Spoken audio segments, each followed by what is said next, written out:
ابا یہ ارشاد فرمائیے کہ اگر کوئی نماز عید سے پہلے، عید الاضحیٰ نماز عید سے پہلے قربانی کر دے تو کیا اس کی قربانی ہو جائے گی؟ نمبر 1۔ اور اگر نماز تو ہو جائے لیکن قربانی کرنے والا شخص نماز عید نہ پڑھے تو قربانی کا کیا حکم ہے؟ دیہات میں 10 ذوالحجۃ الحرام کو صبح صادق کے وقت قربانی کر سکتے ہیں، وہاں عید کی نماز نہیں ہوتی۔ اور شہر میں عید کی نماز سے پہلے قربانی کی تو قربانی نہیں ہوگی۔ ہاں، عید کی نماز ہو رہی ہے اور السلام علیکم ورحمۃ اللہ کہہ لیا اور اس کے بعد اب چھری چل گئی تو قربانی ہو جائے گی۔ خطبہ سننا چاہیے، سنت ہے، لیکن یہ کہ عید کی نماز کی 2 رکعت پڑھ لی تو قربانی کا وقت آ گیا، چاہے وہ بے نمازی ہو، قربانی ہو جائے گی۔ عید کی نماز نہیں پڑھی تب بھی ہو جائے گی۔ اب عورت ہے، عورت پر تو قربانی واجب ہی نہیں ہے، اور شہر ہے، عورت ذبح کرنا جانتی ہے، قربانی تو واجب ہے نا، قربانی واجب ہے عورت پر، تو وہ عیسائی بہن ہے، وہ اگر چھری پھیرتی ہے جانور پر تو قربانی ہو جائے گی۔ اس میں کیا ہے؟ لوگ سمجھتے ہیں عورتوں کا ذبیحہ درست نہیں ہے، بالکل درست ہے جی۔ نماز ان پر واجب نہیں ہے عید کی، عورت پر عید کی نماز واجب نہیں ہے۔ مسجد میں نماز ہو گئی، اب عورت جو ذبح کر دے۔ ہاں ٹھیک ہو گیا، شہر میں آصف بھائی ٹھیک ہو گیا۔ اچھا، میں نے یہ کہا کہ عورت پر قربانی واجب نہیں ہے، استغفر اللہ، نہیں، عورت بھی اگر صاحب نصاب، یعنی کیا اس میں صاحب نصاب تو نہیں، اس کو صاحب استطاعت، اس کی اصطلاح کیا ہے؟ مالک نصاب، ہاں، وہ بھی اگر مالک نصاب ہے، قربانی کے شرائط پائے گئے تو یہ جھگڑا نہیں چلے گا کہ ہم کماتی نہیں ہیں۔ یہ گولڈ سب کے پاس ہوتا ہے، کم و بیش عورتوں کے پاس، عیسائی بہنوں کے پاس، تو یہ کہ اگر وہ نصاب کی قدر پہنچ جاتا ہے تو یہ مالک نصاب ہو گئی، یعنی اس کے لیے سال گزرنا شرط نہیں ہے، ٹھیک ہے نا۔ تو قربانی عورت پر بھی واجب ہوتی ہے۔ اب قربانی اس پر واجب تھی اپنی قربانی کی، یا اپنے ابو کے جانور کاٹے، یا بھائی جان کا جو تھا بکرا اس پر چھری چلا دی، زید امر کسی کا بھی وہ جانور ہو، عورت ذبح کر سکتی ہے، قربانی بھی کر سکتی ہے ذبح، اور جانور بھی، مرغی بھی کاٹ سکتی ہے گھر میں۔ ان کو سیکھ لینا چاہیے یار، کیونکہ باہر ملکوں میں تو کہیں مشینی ذبیحہ، بھلے نا وہ کتنے ہی مقدس مقامات مانے جاتے ہیں اور ہوں بھی، لیکن مشینی ذبیحہ ہے، تو کہیں وہ جھٹکے کا نظام ہے، تو کہیں ایک بار بسم اللہ پڑھ کر پوری لائن، بس ایک بار بسم اللہ پڑھا اور ساری مرغیوں کی گردنیں کاٹ دی، ایک بار پڑھے، تو کہیں اس سے بھی نرالا نظام، اور ٹیپ ریکارڈر رکھا ہوا ہے اور ٹیپ بسم اللہ پڑھتا ہے اور بندہ ہاتھ چلا رہا ہے، تو اس طرح تھوڑے ذبیحہ حلال ہوگا۔ ٹیپ پڑھتا ہے، ٹیپ چھری چلائے گا تب بھی ہم ذبیحہ کو حلال نہیں بولیں گے، کہ بندہ چھری چلائے اور ہو بھی مسلمان، یا وہ صحیح شرعی کتابی، یہ پھر ایک الگ ٹاپک ہے، اور ذبح شرعی وہ کرے، تو بسم اللہ پڑھ کے۔ اب تو ہمارے یہاں بھی یہ مصیبت آ گئی ہے، باب المدینہ میں اب یہ پتہ چلا گئی ہے، منہ میں گٹکے کا وہ ہوتا ہے، یوں کر رہے ہوتے، بسم اللہ نہیں پڑھتے، یہ باقاعدہ دیکھنے والوں نے بتایا، لیکن در ہر فرد ایسا نہیں کرتا۔ ہاں، بقرعید میں یہ بہت ٹھاؤکے بنتے ہیں، بہت شریف بنتے ہیں، بعضوں کو میں نے دیکھا ہے گوشت پر یوں رومال سر پہ باندھتے، دیکھا ہے نا، رومال باندھتے، جیسے نہیں ابھی پہلی سب میں نماز پڑھے گا، یہ الگ سر ڈھانپنا تو نہیں، تکے نہیں ہے ذبح کرتے وقت، تو سر ڈھانپتے، سر ڈھکا ہوا ہو تو پھر ویسے ہر وقت ڈھکا ہوا، سر ڈھانپنے کا تعلق ذبح سے نہیں ہے، تو ذبح کے لیے بیچارے سر ڈھانپتے ہیں، اور 4 آدمی دیکھ رہے ہیں تو بڑی شرافت، بسم اللہ اللہ اکبر، تو آدمی مطمئن ہے، چلو یہی صحیح ہے، اپنا تو کام چلیا، لیکن یہ الگ میں جب ہوتے ہیں نا، حرف ہر ایک کو نہیں بولتا، لیکن جو ہم نے نہیں دیکھا، لوگوں نے بتایا کہ ہم نے دیکھا کہ ان کے منہ میں گٹکے ہوتے ہیں، اور یہ ایک نے نہیں، کئیوں نے بتایا، تھوک رہے ہوتے ہیں، چھری مشین کی طرح چلا رہے ہوتے ہیں مرغی کی گردنوں پر، حرام کر دیتے ہیں۔ مردار ہو گئی، اب اس کو نہیں کھا سکتے، کر رہی ہے. لیکن اب ہمیں چونکہ کنفرم نہیں پتا تو اس لیے وہ ہر فرد ایسا کرتا ہو یہ تو ذہن بنتا بھی نہیں ہے. سب ایسا نہیں کرتے ہوں گے. ان میں نمازی بھی ہوتے ہیں، حاجی بھی ہوتے ہیں، اللہ رسول کو ماننے والے بھی گوشت فروش ہوتے ہیں. ایسا نہیں کہ معاذ اللہ یہ سارے کے سارے حرام خور ہیں، اچھے لوگ بھی ہوتے ہیں ان میں. تو اچھا گوشت فروش ڈھونڈنا چاہیے، چاہے قربانی ہو یا گوشت خریدنا ہو تب بھی ایسا کوئی، یا پھر مرغی ذبح کرائے تو اس میں تو زیادہ مشکل نہیں ہے شاید، کہ اگر سمجھ نہیں آ رہی تو پھر زندہ مرغی لے لے آدمی، خود ذبح سیکھ لو نا یار، جھگڑا ختم ہو جائے گا. اب مرغی ذبح کاٹ لے ٹھیک ہے بابا، کھال کیسے اترے گی؟ ارے اس کے کھال ہوتی کہاں ہے یار، پر تو ہوتے ہیں یار. نہیں ہوتا ہے باپا، پتلی کھال ہوتی ہے. وہ تو کیسے نکلے گی؟ یوں میں سکھاؤں آپ کو مرغی کیسے چھیلتے ہیں. کیا نہیں بھائی، اگر کرنا تو بھی مودی چینل پہ کریں گے، اکیلے اکیلے نہیں. اب بوڑھا ہو گیا ہوں یار، ورنہ آپ کو گائے چھیل کے دکھا دیتا اس کی کھال کیسے اترتی ہے. اب نہیں بتا سکتا. مرغی بتا سکتا ہوں میں، ڈائریکشن دے سکتا ہوں، چاہے مرغی ہو، بکرا ہو، ہاتھی ہو، اونٹ ہو، کہ اس کی کھال کیسے نکالنی ہے، کیا کرنا ہے اس کو کس طرح. انشاءاللہ یہ میں آپ کو، آپ کھڑے ہو جائیں، آپ جوان ہیں، آپ کھڑے ہو جائیں چھری لے کر، میں بولوں گا کہ یوں کرو یوں کرو یوں کرو، انشاءاللہ کامیابی کے ساتھ آپ کر لیں گے. میرا ٹائم چلا گیا یار، میں اب بکرا یوں کرے گا تو میں گر جاؤں گا. آپ کے ٹائم ہی ٹائم، خدا نخواستہ. اللہ آپ کو. تو مرغی کا ایسا ہے کہ زیادہ مشکل نہیں ہے، یعنی پر پکڑے، ٹانگیں پکڑی، ایک ٹانگ کے نیچے پر، ایک ٹانگ کے نیچے، یعنی سیدھے پاؤں کے نیچے اس کی ٹانگیں اور الٹے پاؤں کے نیچے اس کے دونوں پر یہ رکھ لیے. اب اس کی گردن، یعنی منہ پکڑا، چونچ کا حصہ جو ہے، اب یہ گردن پوری جو نا یہ ذبح کی جگہ ہے، پوری گردن. تو اس میں کہیں مناسب جگہ، سر کے قریب صحیح، لیکن اتنا قریب نہیں کہ چاروں رگیں جو صحیح سالم رہ جائیں اور یوں اس میں آ جائیں اور وہ ادھر سے خالی سر کٹے تو حرام ہو جائے گی، مرغی ہو یا بڑا جانور ہو کوئی بھی ہو. تو اس طرح تھوڑا یہ جیسے یہ اٹھا ہوا ہے نا، اس کے تھوڑا نیچے کاٹے نا تو یہ بالکل اطمینان سے کٹ جائے گا. تو یہ اس کو اتنا کاٹے کہ وہ 4 رگیں یا کم از کم 3، ایک غذا کی ہوتی ہے نالی، ایک سانس کی نالی ہوتی ہے، اور 2 رگیں خون کی موٹی موٹی ہوتی ہے. تو ان میں سے کوئی بھی 3 رگیں کٹ جائیں، 4 کٹ جائیں، ورنہ کم از کم 3 کٹ جائیں تو جانور ذبح ہو جائے گا. تو پھر مزید نہیں کاٹنی کہ وہ اس کے حرام مقصد تک چلی جائے چھری، اس کی بھی اجازت نہیں ہے. اب یہ مرغی ہے، اب اس کو پکڑ کے رکھیں تھوڑا، تو یہ تھوڑا زور لگائے گی تو پھر وہ ٹھنڈی ہو جائے گی. جب آپ دیکھ لیں، اس کو چیک کرنے کا طریقہ یہ ہوتا ہے، جیسے اب اپنے مطمئن ہو گئے کہ یار یہ ٹھنڈی ہو گئی، ان مانو کر یا بھی ٹھنڈی ہو گئی، لیکن اب مزید اطمینان کے لیے کہ کہیں یار وہ زندہ کی کھال، یہاں تو زندہ کی کھالیں بھی کھینچتے دیکھا ہے میں نے، مرغیوں کی بیچاریاں ہل رہی ہوتی ہیں اور بیچاروں کی کھال کھینچ رہے ہوتے ہیں. بے بس مرغی پر یہ اپنے قوت بازو کا زور دکھاتے ہیں. یہ مرغی اگر تازہ دم ہو کر چونچ لے کر قبر میں آئی نا اور سیدھا آنکھوں پہ حملے کیے نا، کیا کرو گے؟ ڈرو یار. یہ تو ڈرانے کے لیے آپ کو مثالیں دے رہا ہوں، عذاب اللہ کا بہت سخت ہے. یہ مرغی کیا ہے یار؟ اللہ تعالی ہم کو اپنے عذاب سے محفوظ و مامون فرمائے، آمین یا رب العالمین. تو سمجھے یہ ہو گئی ذبح. اب ذبح ہونے کے بعد یہ جیسے بعض الٹے ہاتھ سے کام کرتے ہیں، بعض سیدھے ہاتھ سے کام کرتے ہیں. تو میں جیسے کہ وہ آپ کو طریقہ بتاتا ہوں جو مجھے موافق ہے. یہ مرغی ہے، یہ الٹے ہاتھ میں ایک پر پکڑا اور ایک پاؤں اس کا اسی پر کی سیدھے ہاتھ میں پکڑا، تھوڑا سا کھینچے، اس کو کھینچیں گے نا تو یہ بغل سے اس کی کھال تھوڑی پھٹے گی. اچھا نہیں پھٹتی، زور نہیں لگ رہا، کوئی بات نہیں. آپ یہ بغل سے اس کی تھوڑی سی کھال اٹھائیں اور یہ چھری کا ہلکا سا چیرا لگائیں کھال میں، یہ کھال پھٹ گئی. اب اس میں انگلیاں ڈال کے جب یہ ترکیب سے اس کو کھینچیں گے نا تو یہ ایک پاؤں تک، اس کے پنجے تک، آخری پاؤں کی انگلیوں تک نہیں، یہ اس کی جو پائے ہیں نا اس تک یہ کھال آ جائے گی. اس طرح دوسری طرف بھی یہی کریں. پھر تھوڑی پیٹھ کی ادھر ادھر کے جو کھال ہے وہ یہ چھل جائے گی.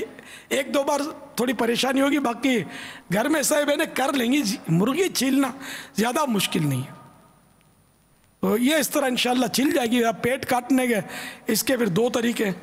ایک تو یہ بازو کا یہ ہوتا ہے, ادھر ان کے پر ہوتے ہیں نا, ادھر دو ابری ہوئی تھوڑی مطلب ہے کہ کلپ ٹائپ کے ہوتے ہیں, ان میں یہ ڈالیں گے نا چھری یوں, تو یوں گردن تک لے جائیں اس کو, پھر ادھر سے اچھا پھر تھوڑا ادھر چیرا لگائیں, پھر گردن کی اس طرف چیرا اندر کی طرف لگائیں. تو اب یہ اس کی جو پٹھے وغیرہ کٹ جائیں گے. اب یہ اس کو کھینچیں گے نا تو یہ دو حصے ہو جائیں گے. ایک طریقہ یہ ہے. دوسرا طریقہ کہ یہ پونچھ ہے نا, تو کمر اور پیٹ کے ملنے کی جو جگہ یہ نرم نرم ہوتی ہے, اس میں یوں تھوڑا چھری سے یوں کاٹ کر آتے ہیں, اور یہ نہ کٹیں, اس طرح ٹیکنیک سے کاٹ کر پھر ہاتھ ڈال کر اندر کا جو بھی ہے آلات وہ نکال لیں. تو یہ دونوں طریقے اس کے پیٹ کھولنے کے, پھر ٹکڑے کر لیں. کاٹ تو لی, اب تھوڑا تصور کیا خالی کھانا جاتا ہے آپ کو یار؟ نہیں, میں کچھ اور پوچھنا چاہ رہا ہوں یار. مطلب یہ کہ کہیں آپ ایسی جگہ گئے کہ جہاں حلال گوشت اویلیبل نہیں ہے, کیا کرو گے یار؟ تو سیکھ لو نا میرے بھائی. ہم دونوں ساتھ ہوں گے نواب, مسئلہ نہیں ہے. یا وہاں سیکھو گے تو پھر ابھی تو آپ بول رہے تھے پہلے سے سکھانا چاہیے. ہاتھ میں چھری آتی تو سمجھ نہیں آتی اتنی. میں اس کا پوچھ رہا ہوں, آپ جن اسلامی بہنوں کا کہہ رہے ہو کہ کاٹے, آپ تصور کیجئے کاٹ لیں گے. نہیں سن تو لے بابا, کاٹنے سے پہلے یہ زندہ ہوگی, یہ زندہ مرغی پکڑے گی کیسے؟ اگر اس کے ہاتھ سے جو چھوٹ گئی نا یہ زندہ مرغی, اب اس کو پکڑنے کے لیے آدمی گھر میں جائیے گا, اس کو مرغی, اب یہ مرغی بھاگی تو یہ اکیلی ہوگی, بچے نہیں ہوں گے ساتھ میں؟ آئیے بچے سب کمرے کے, ایک بچہ ٹانگ پکڑے گا, ایک بچہ پر پکڑے گا. یہ بھاگ گئی, اب اس کو پکڑے گا کون مرغی کو؟ دو ٹانگیں پہلے سے باندھ لے ستلی سے, تو ہوگی تو زندہ, پھر نہیں بھاگے گی. نہیں پہلے تو یہ ہے کہ یہ اسلامی بہن زندہ مرغی پکڑنا سیکھے. میرے بھائی میں نے ایسے سین پاٹ دیکھے, یہ اسلامی بہنیں پاورفل ہوتی ہے, ایسا نہیں ہے. بہت پرانی بات ہے کہ مطلب میں جب وہ جھاڑو بناتا تھا تو محلے میں کوئی رہتی تھی, کسی گدھا گاڑی والے سے سمجھو اس کے بچی کے ابو پر جھگڑا ہو گیا. اب وہ ہو گیا حاوی, اس کے بچی کے ابو پر گدھا گاڑی والا, یہ نکلی ایپ کر کے آپ مانے نہیں مانے, اس نے اس کو یوں پٹک دیا, اس کے سینے میں چڑھ گئی.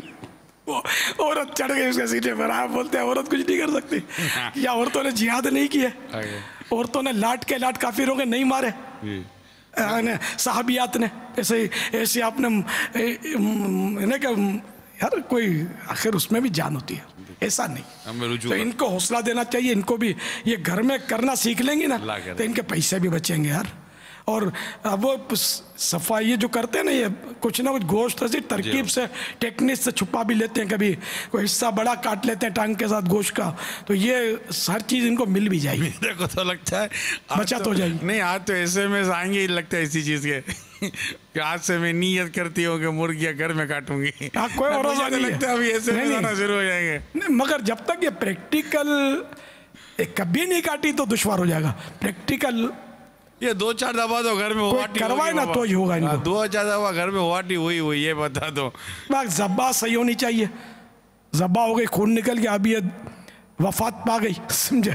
اب اگر کھال تھوڑی آگے پیچھے اترتی ہے تو کوئی حرج نہیں ہے, آخر اتر ہی جائے گی. کھال حلال ہے اس کی, کچھ رہ بھی گئی تو. پر اگر نوچ لے, یا اس کو یہ بھی ایک طریقہ ہے کہ پانی میں ڈال کر ہلکی سی آنچ دے لے, پکا ہی نہیں ہے اس کو, ہلکی سی آنچ, جس سے کھال اس کی پکے نہیں, تو یہ پر نرم ہو جاتے ہیں. اب یہ پروں کو یوں آسانی سے اکھڑ جائیں گے تو کھال کی بچت ہو جائے. کھال کھائی جاتی ہے, لذیذ ہوتی ہے اس کی کھال, ہمارے کھانے کا عرف نہیں ہے, کھائی جا سکتی, حلال ہے. اور طریقہ آسان ہو گیا شاید, یا مشکل ہو گیا, آسان ہو گیا. اللہ خیر کرے. آج تو خیر ہے, آج تو گوشت فروش میرے خلاف ہڑتال نہ کر دے گا, ہمارے پر رحم کرو, پھر ہمارے پاس آئے گا کون؟ عجیب بابا, کوئی پوچھ رہا ہے مرغی کے پنجے کھا سکتے ہیں؟ یہ مرغی کے پنجے یا مرغی کے پائے یہ غریبوں کی غذا, مالداروں کو اس کی طرف دیکھنا نہیں چاہیے. ہم لوگوں کو کھانے دو یار, یہ غریبوں کا بہترین پائے ہوتے ہیں یہ بھی یار. ایک طرح سے پوچھنے والا زیادہ امیر آدمی نہیں ہے. نہیں, ہمارے گھر میں نہیں پکتے. ویسے میں نے کھائے ہیں, مطلب وہ آپ اگر